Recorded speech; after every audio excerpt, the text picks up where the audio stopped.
Welcome to The Explainer. Today, we're diving straight into what is honestly your body's most misunderstood, underappreciated, and, let's be real, totally overworked muscle group. We are going to unlock the hidden engine that is literally driving your every single movement. So, think about this for a second. What on earth connects a sprinter's recurring hamstring tear out on the track to that dull, nagging lower backache you get from sitting at your desk all day?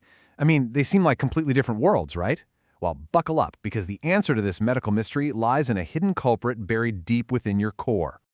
Okay, here's our game plan for today. We'll start with the hook and the mystery, meet our culprit, dive into the ripple effect of weakness, and then look at rebuilding the engine for beginners, and finally, explosive power for aerobic athletes. Let's get into it. All right, Section 1. Meet the culprit, the iliopsoas. Okay, so this muscle group, made up of the psoas major and the iliacus, is basically the absolute center of your body's suspension system. When we hear the term hip flexors, we usually just think of the muscles that lift our thigh up toward our stomach. But guys, it is so much more than that. It is the critical central anchor for your entire pelvic region. Now, here is the absolute wildest part, and you really need to grasp this. The psoas major starts way up in your thoracic spine, weaves its way down through your pelvis, and attaches directly onto your thigh bone. It is literally the only muscle connecting your spine to your legs. Think about that. Every single time you take a step, this is the bridge managing all that force. But, here's where things go wrong. Our modern sitting at desks all day lifestyles, they are absolutely destroying this bridge.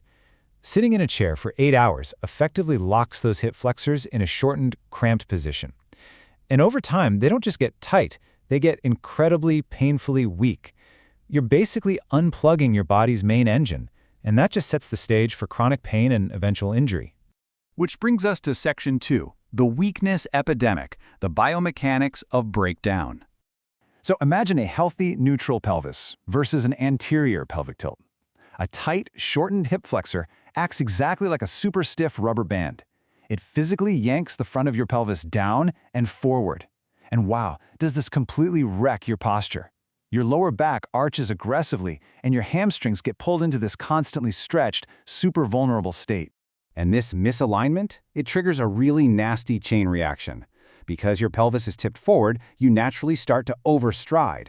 That overstriding jams up your running mechanics, compresses your kneecap, and boom, runner's knee.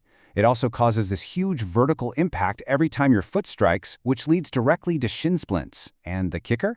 Because your hamstrings are already pulled incredibly tight from that tilted pelvis, they get dangerously overloaded every single time your leg swings forward. This massively spikes your risk for a catastrophic hamstring tear, all because your hips just aren't doing their job.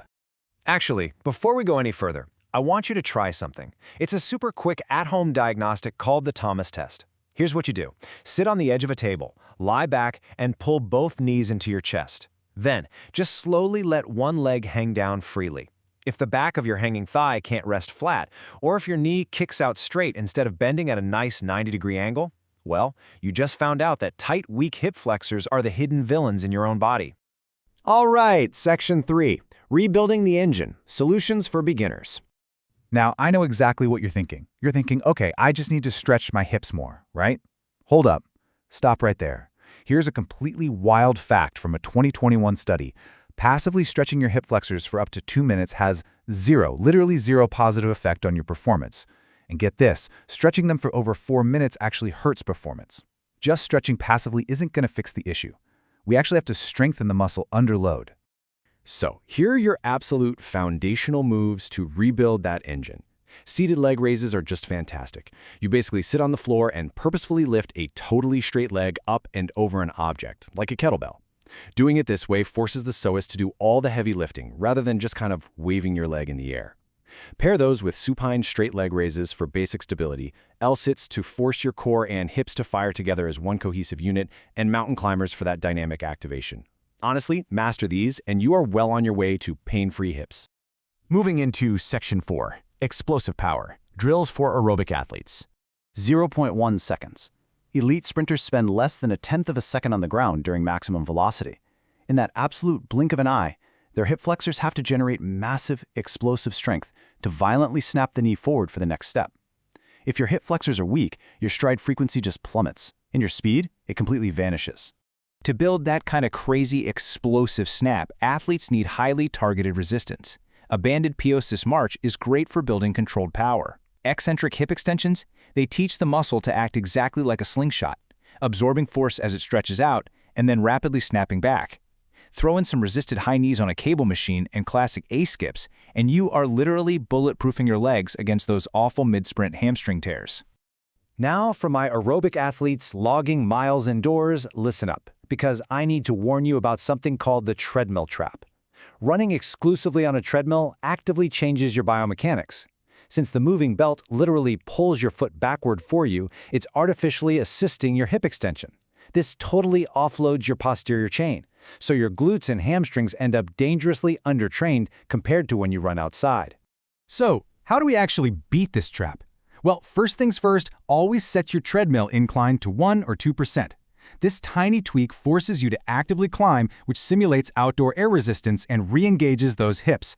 Second, because the belt is basically doing the hamstring's job, you have to heavily supplement your routine.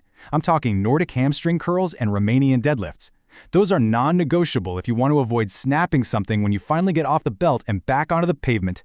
So, we started with a mystery, right? And we've uncovered that your hip flexors are the literal anatomical bridge connecting your upper and lower body. They are the hidden engine of human movement. So I'll just leave you with this one question. Knowing that your performance, your posture, and your everyday pain levels are entirely dictated by this single vital muscle group, how are you going to train them tomorrow? It's time to stop ignoring your body's most crucial engine. Thanks for hanging out with me for this explainer, and I will catch you in the next one.